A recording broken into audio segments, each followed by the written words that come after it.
Hi friends, আমি Anima. Welcome to my channel Anima রান্নাঘর। তো বন্ধুরা, আজকে আমি আর একটা নতুন রেসিপি নিয়ে চলে এসেছি। তো চলুন আমার রান্নাঘরে, অনিমার রান্নাঘরে। আমি কড়াই বসিয়ে দিয়েছি, কড়াইতে আমি সর্ষের তেল দিয়ে দিলাম।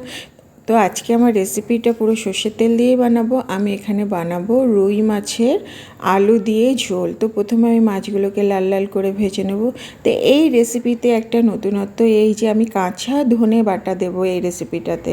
তো দেখুন আমি কিভাবে বানাচ্ছি। মাছগুলো আমার এক পিঠ ভাজা হয়ে গেছে, এক পিঠ পাল্টি করে দিলাম।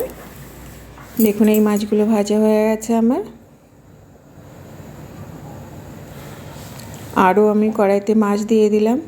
তো মাছগুলোকে কিন্তু একটু কড়া করে ভাজতে হবে, লাল লাল করে ভাজতে হবে। এটা হলো রুই মাছ। এটা অনেক বড় রুই ছিল এবং তাজাও ছিল। দেখছেন মাছের পিসগুলো কত বড় বড়। তো এই মাছটা কিন্তু খেতে কিন্তু অসাধারণ লাগবে। দেখুন আমার মাছগুলো সব ভাজা হয়ে গেছে। মাছগুলোকে আমি উঠিয়ে রেখে দিলাম। আমি দুটো মিডিয়াম সাইজের পেঁয়াজ কেটে রেখে দিয়েছি। ফোড়নে দিলাম গোটা জিরে আর তেজপাতা। এবার আমি কেটে রাখা পেঁয়াজগুলোকে দিয়ে দিলাম। পেঁয়াজগুলোকে আমি লাল লাল করে প্রথমে ভেজে নেব। আর আমি দুটো লম্বা লম্বা করে আলুও কেটে রেখে দিয়েছি। পেঁয়াজটা ভাজা হয়ে গেলে আমি আলুগুলো দিয়ে দেব।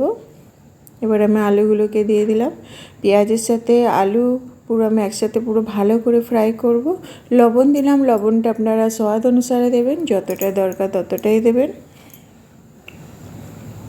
তো লবণ আর ঝাল এটা হলো নিজের পছন্দ মতো দিতে হবে।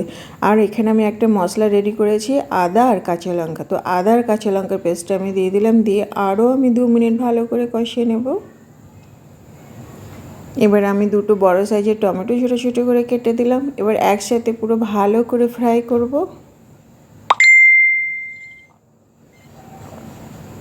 এবার আমি হলদি পাউডার দিয়ে দিলাম, হাফ চামচ জিরে গুঁড়ো, হাফ চামচ ধনে গুঁড়ো, আর দিলাম হাফ চামচ লঙ্কা গুঁড়ো পাউডার। তো আমি আগেই বলেছি ঝাল আর লবণটা কিন্তু যার সেই পছন্দ মতোই দেবেন। কেউ বেশি খায়, কেউ কম, তো সেই হিসাবেই দেবেন। এবার মশলাটাকে পুরো ভালোভাবে কষাতে হবে। যখন মশলাটা পুরো ভালোভাবে কষানো হয়ে যাবে, মশলা থেকে তেল ছেড়ে দেবে, তখন আমি এর মধ্যে জল দিয়ে দেবো।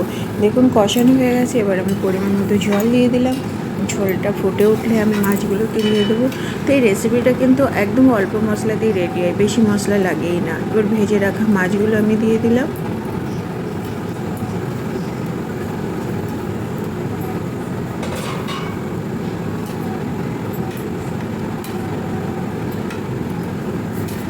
এবার আমি ঢাকা দিয়ে দেব।